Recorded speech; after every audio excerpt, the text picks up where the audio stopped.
Welcome to the second season of HES Talks, our first session. And the topic of our first talk in this season is facing the unknown, the shift education can't ignore.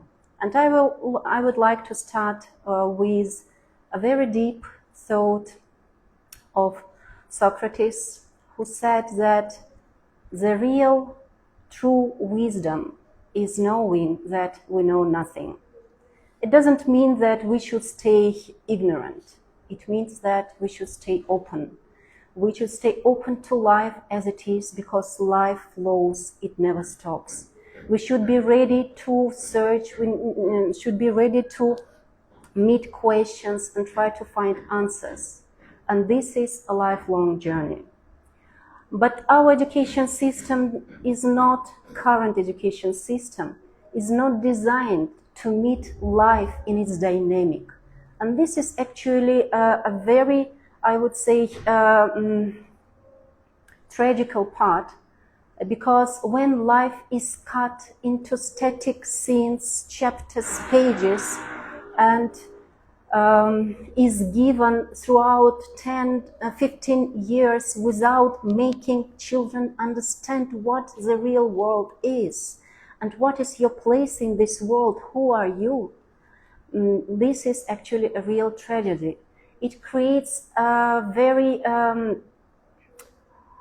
not natural, not organic, psychological nature of the whole civilization. But actually, if we go back to the real life, to the real situation around, life is flowing. Life is constantly unfolding. We don't know so many things. The more they know, the more is the space of the unknown. But we are not taught to stay in this unknown, to meet the unknown with joy, to question it, to have tools to navigate this unknown. Because we get stressed, we don't know how to navigate it, and so many problems. And today, this is just the introduction so that we can understand what we are going to discuss. And I would like you to be a part of our dialogue.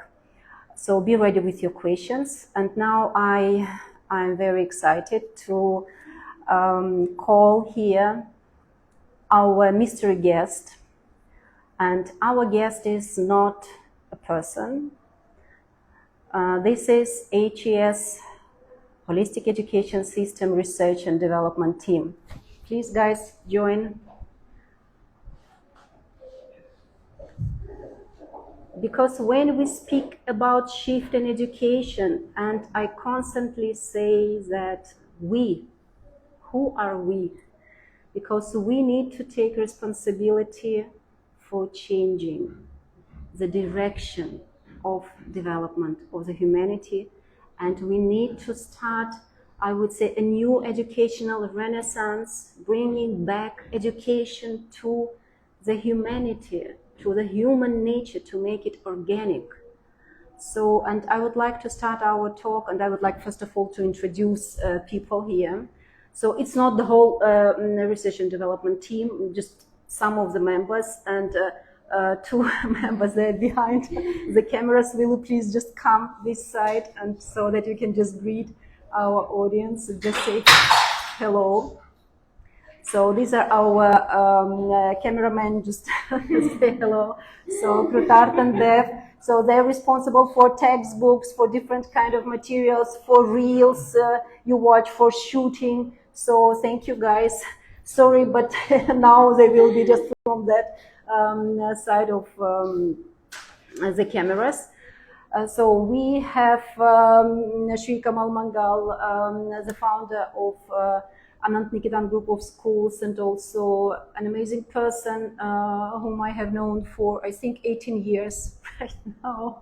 So it's a long way in education, and he's amazing person because so many years I know him trying to do something new, something innovative in education, and he never stops. This is amazing trait that I really respect. So we have Purva, she is responsible for all kind of experiments, and we will talk today about how we design experiments as a project of sustainable city STEM activities. So we have Kanika, so today she is coordinating with teachers and also taking part in developing science and humanities, environmental education.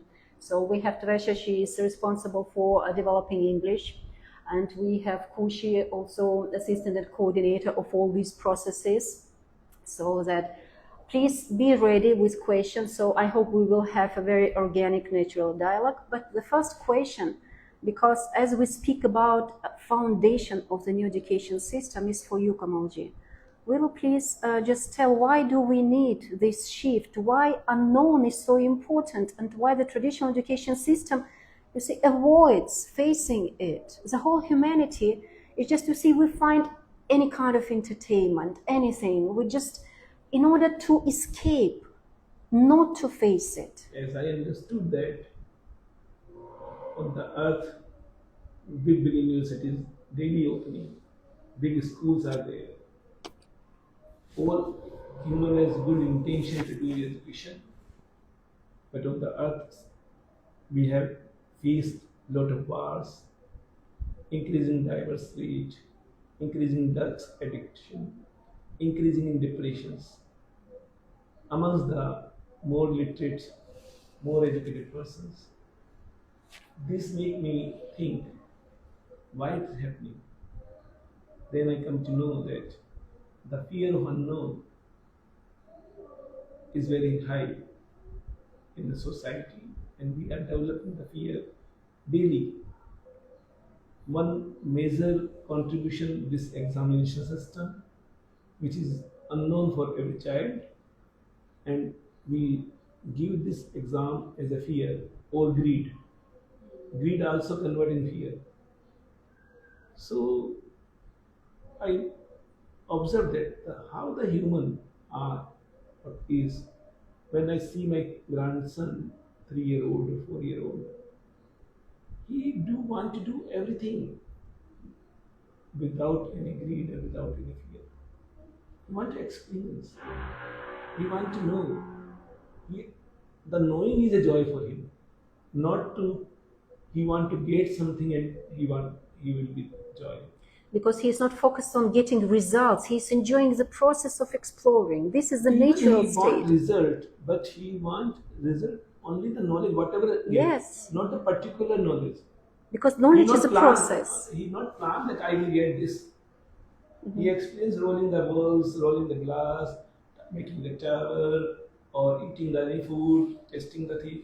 He is not planned that I want to know these things. He want everything curious.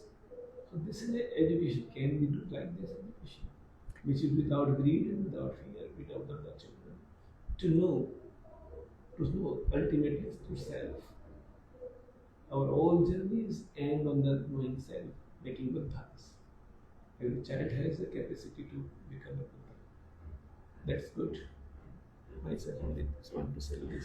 I would like to add, because this is actually a very important part, and this is a very strong point, so that we can understand the whole system of education system. For so many years, children, you see, even the parents, they are stuck in expecting results as a static, finished, with, full stop kind of thing. So that you pass the exam, this is, something you have. This is the result. The parent has no wrong intention.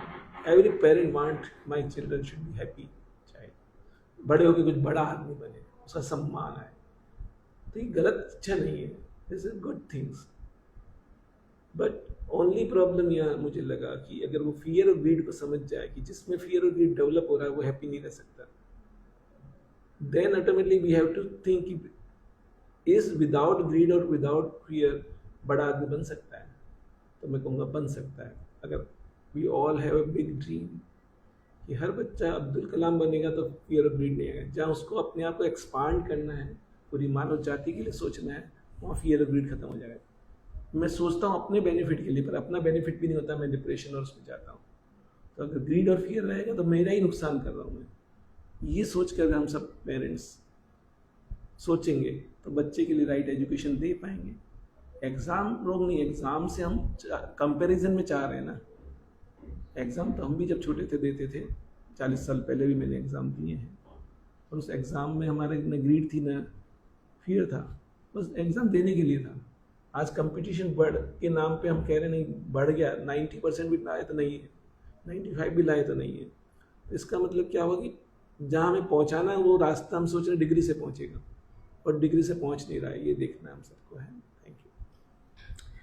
And what I wanted to add here, because you see, it's not about intentions. Intentions is okay, but we need to think as educators, what kind of different education system we can create.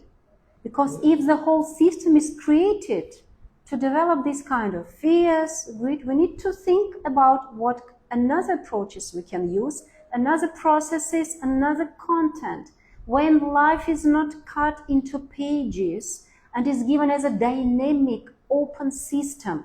And this part I would like to highlight because it's a very important point for us all to understand. And from where we started our journey creating education, a holistic education system, is that when knowledge becomes dynamic, how to create this kind of curriculum where knowledge is organic, it is not stopped, it is not cut into chapters. So we explore in all interconnections, in all movements, and still there is a horizon for us to know, to question, and we are comfortable with questioning because this is the only way to be human. Questioning, because our world has not stopped. It's not, you see, we cannot pause even for a second everything around. Why it is stopped in our schools, in our classrooms? What kind of content and approaches should be if we shift from static to dynamic, from separate subjects to multidisciplinary approach? This was the challenge and foundation of our education system. And I would like, before we start, because we have already right questions, so that before we start answering the questions, perhaps few words from our team, how we did it, because it's very important to understand that these are not just talks. So these are not only philosophy, but philosophy that enters the classroom, processes, that enters the textbooks, the way how we organize, relationship, how we create, what kind of relationship we create in the schools, so that you can just start. So as you have said that we give them a space to ask the question. For example, in exploration and observation, what we do is that we design our activities in such a way that there are two or more conditions. So by observing these two conditions, they get a space to create a question. Oh, what is the difference in this state and that state? Also, we don't give direct answers to their questions, but we ask better question so that they can self reveal the unknown. What is the unknown behind this? So by this also we can, we give in our program. Also what I feel is that we have a very 1 year project, that is sustainable city, which is completely unknown terrain, which is 1 year project, and student, it is they apply their knowledge, whatever they have learned by during the activities, during their say science period and all. So they apply their knowledge into them, as well as not only these application based questions, but to understand the real world. What for every topic we gave them some STEM activities as well as data sheet, so that they can solve the real world problems used by critically thinking over them and collecting the data. So day to day general knowledge also they get from it. So what I wanted to add, you mentioned, yes, very important 2 points. So when we develop our curriculum, we focus on 2 things. First of all, development of thinking, because as the same Socrates I started our talk said, that I can't teach you anything. I only can teach you thinking. So you see, this is important to understand. Knowledge is not something that you can just take and give to someone. you only can develop their thinking. And how we created these experiments, simulation games, different types of activities, how we created to give understanding, to give space for questioning. It means that no demonstrative experiments, it means that we explore different conditions so that they can start thinking, questioning, and finding answers. And second point that Purva mentioned, also very important, we linked whatever we go and explore, not only study from the textbook, explore. So we link with their real personal life. They bring the content to the schools from their life. I mean, different kind of numbers, they understand, for example, water consumption, where, how, or whatever, just a simple example. So, and we have different, even interviews or whatever, so that their life become a part of our content. And this is amazing shift, because they start learning things and understanding based on their life. And they can understand and take responsibility for their life and how to do. And they can, this is also important part, when they bring, just imagine, if all of us, we bring different data, we bring different understanding, and we start discussing it as a content. We're all different. We bring different things. In this case, learning differences, appreciating, and understanding what is common, dialogue space is created. So this part is very important now. On a very similar side that you were saying about the activities and the different conditions that you give to explore the unknown, there was a very beautiful question by somebody called Aditya Agrawal, who was asking, how does the holistic education system cultivate systems thinking in students? So you can just elaborate on the part that we have dynamic pairs and everything. It's how do you cultivate systems thinking in students? Actually, you see, even okay, in this case, if you can. So specific to how Yes. we do things in EVS. So systems thinking is essentially knowing, not only knowing what parts do, but how are the parts connected to each other, how one part working well or not working well will affect another, and how I can enhance one part or another to improve the entire machine. That's essentially the skill of systems thinking. And throughout the EVS content, we have brought about the interconnectedness of things. How basic elements of our existence, like life, water, air, earth, all of these things, one thing changes and it changes. The impact is not contained, it's seamless. It moves across existence and what is our role in it. So when children learn to connect things in this way, they then understand, they just have like a much broader understanding of how things work, and they become far more equipped not to make isolated changes but harmonious transformations. Yeah, absolutely. Yes. Answered your question, Aditya. Yeah, because I think the only thing is that what now I feel that it looks like kind of theoretical, but just imagine, my dear friends, imagine that it's happening. It's in our content. We speak about not something theoretical. It is in our content. This is important part. We actually have a component called connection. So each chapter, each unit poses a question to students, asking them, okay, whatever you've learned so far about different elements, about different components, do you see that they all affect each other? Do you see how light affects climate? Do you see how water affects adaptations in life forms? So these are questions that are prompting them to think and to develop a habit of thinking in this way. So we give one question per chapter, but we're essentially teaching them to question like this. And actually what is important that our chapters, I would say, they never, when we take the concept, different concept we study, they are explored not as a separate things, where one chapter, one concept finished, then we take another concept. No. In our case, and it was challenging, Kamalji knows, for the parents and for the teachers initially. Because when we start something to explore, we cannot give it as a separate thing if we explore the real world. It is connected with many, many other things. So we just move from chapter to chapter, exploring different concepts in their interrelations.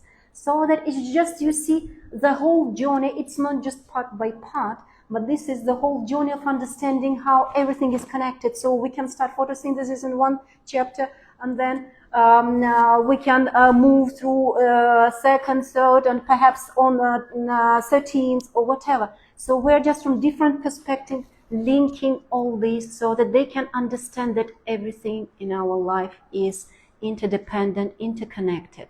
And also another point is that personal and social responsibility for the things that are happening. Also, we have another question by Deep Maniar, who I think you will be answering very well because it relates to exploration and observation that you are an expert at.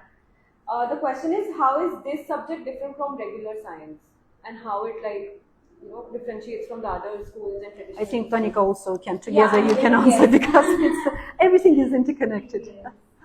I think in conventional science, in conventional school, science is taught like first they introduce the concept, just the answers of the concept. What is concept is all about. But here in our curriculum, what we do is we first give them exploration. We design the activity based on the concept. They first explore about the concept, and then after their observation, after their thinking, they link it to the theory.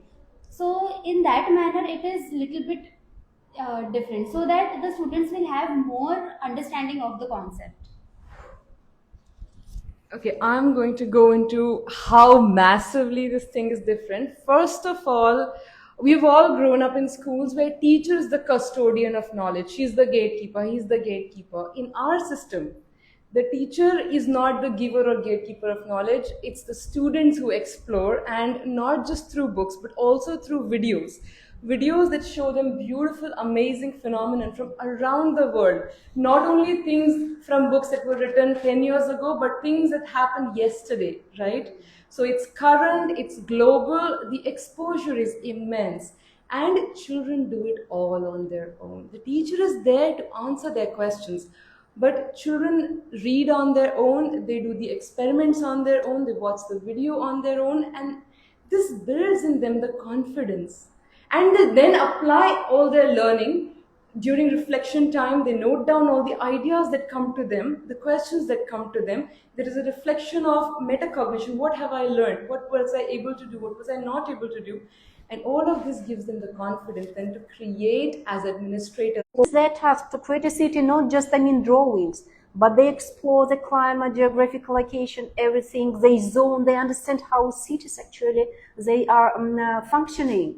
So that, and then create different kind of zones, sustainable practices, because they're exposed through videos to many, real sustainable practices, so that they can just implement. Because this is a very strong point when sustainable city project becomes application level, not as a question answers, but as doing. And if you go to our page and just watch a short movie on sustainable cities, so that you can see amazing work of children. They create their cities in different climates, they give names, rules, regulations, everything is there, different architecture, structure of the cities. So this is also a part of the answer for this question, how science differs. So that you see, we explore, we ask questions, we see what is globally is available as practices, and we start conceptualize it, and we apply to our cities. And I hope that after just working, just imagine, we have from first to fourth grade, this program. So just imagine after 4 years of this kind of creativity that is not only related to art and craft, but to system thinking, to applying, to understanding and taking responsibility. So this is, I think, amazing approach. So on what Purva and Kanika said about giving them activities to explore before they are taught the concept, I would like to add a beautiful research that I read about recently, which said that neuroplasticity shows that when we engage with unfamiliar tasks or situations, we literally rewire the brain. So creating new neural pathways. So by facing the unknown, it is just not brave, but it's actually biologically productive when we are teaching our children to actually make their own ways of how this world goes. And you would like to add? Or also, he get the happiness to get the unknown. Correct. We all are developed like this. It releases a hormone called dopamine when you actually. And this is absolutely natural organic state. And I always say that holistic education system is an organic education system. We're coming back to humans, to their real nature, so that we just provide that space where this real nature can thrive. This is very important part, what we want to implement. Nothing artificially created, so that just a logic of life, which is beautiful. So, and I wanted also, as we started speaking about creativity, about this open perspective. Just imagine when education gives a perspective, not just educational, I would say, from the point of view of knowledge, but from the point of view personal perspective, who you are, how you grow, where are you in this world. This is very important part, coming back to this organic education system. But I would like to ask Tresha to just a little bit to explain how we use it in English. No, so we have a question relating to this subject, and it comes from somebody called Dev Kothari, who's asking how can English education help students navigate an uncertain, rapidly changing world? As Purva said that how science is different from how it is conventionally taught, our English curriculum is also extremely different. And we're happy. Yes, very. Where students don't just consume stories and poems, they actually become the authors and poets, where they, like as you said about the creativity part and the different perspectives, we expose them to very classic literature where they study different types of authors and different types of writing, which they learn, and then they try to imbibe it in and actually create their own stories and poems. And they also become like they review each other's stories and poems, they give presentations, they even interview each other. And it's just amazing. It's just a life of an author, all stages, all kind of this real, the way of creativity, because we need to teach how to create. You see, it's not just I enter the class and say, okay, create something. It will not work. You see, this is the idea that we need to create this environment where children can do that with our help.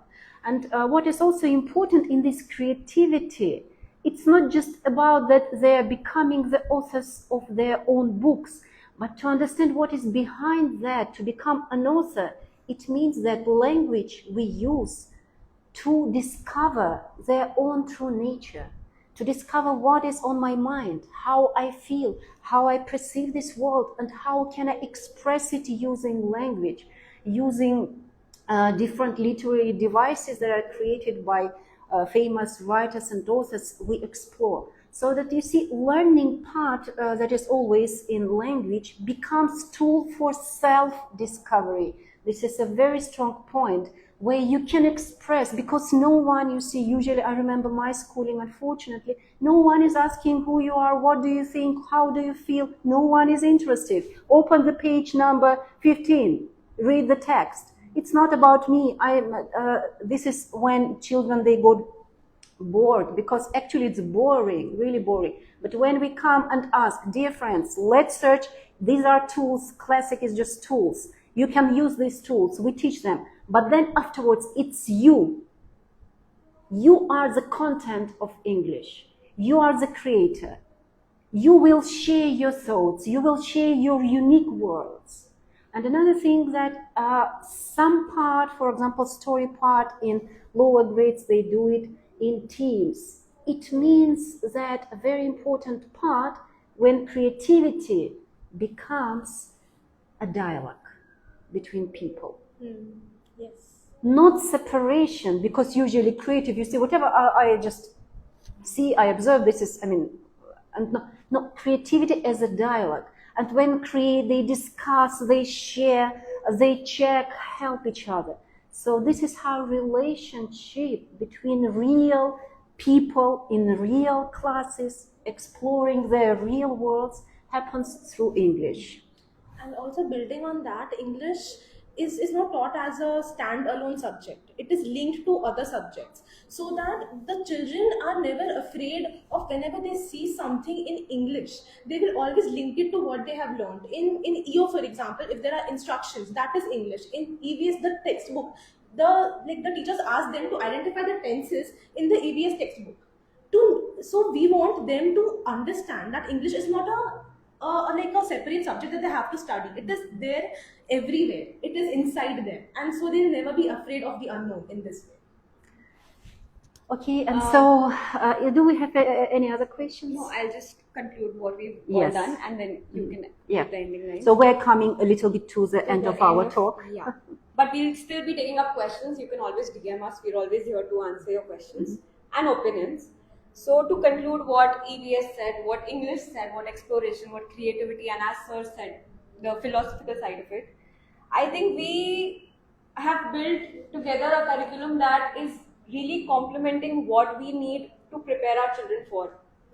And it really emphasizes on the fact that we are making them tolerant to unknown things, which is what they're going to face during all their life, and which is tolerance for ambiguity. So if you would like to give them a task or Yes, I have. I have one challenge. If you remember from our first season, we used to finish our HES talks with a challenge. And actually, today in the morning, I was thinking about that. And the only challenge was, putting efforts, is that be ready. So my challenge is be yourself. Despite any kind of circumstances, any kind of situations, people around you, try to be yourself. But first of all, you need to ask who I am. Do we have this understanding? Try to explore and understand that while being yourself, you will have absolutely different perception of this world, not following the patterns, not following the crowds or whatever it is on social media. Be yourself, follow your path, understand, take responsibility, and see the horizon of your personal path. This is very important. It means that being ourselves, and doesn't mean that I'm lazy. Okay, I will say lazy, I'm myself. Just understand the whole your past, why you are here, what is the world you live in. This is a great challenge I can give. I don't know whether people will be... I'm sure it's going to give you beautiful answers about yourselves. But this is actually what is the whole education system is about, our education system. We challenge children be themselves while learning. But here is the big question. So many scriptures, so many things, so many gurus. Even we today is a question: who am I? Is blank. So how they can do? But my challenge is that to you and we all are that कि इतने सालों से education change क्यों नहीं हो रही है? Whatever we talk, holistic education, whatever, we can implement, can be possible. Only possible when parents feel that is necessary. How they can feel necessary? By not feeling they necessary, they want change, but they feel that we are successful person in our life, or we all are the product of the same education which we want to change. It can't be changed unless until we feel that what मुझ में क्या कमी रहेगी. अब challenge है, आप देखेंगे इस एजुकेशन सिस्टम में हम सब में क्या कमी रहती है जो बच्चे में नहीं है 3 साल में, और 20 साल के बाद वो निकलता है इस एजुकेशन सिस्टम से. तो वही हमारा ओरिजिनल है, ग्रीड एंड फियर. उसको समझें और उससे हमारा कितना नुकसान हो रहा है ये हमें मालूम नहीं पड़ रहा है. तो वो अगर हम समझ जाएंगे, वो चैलेंज है मेरी तरफ से, तो we can accept holistic education, way of life and education. Thank you so much for joining. We'll see you soon in the next HES Live Talk. Bye bye.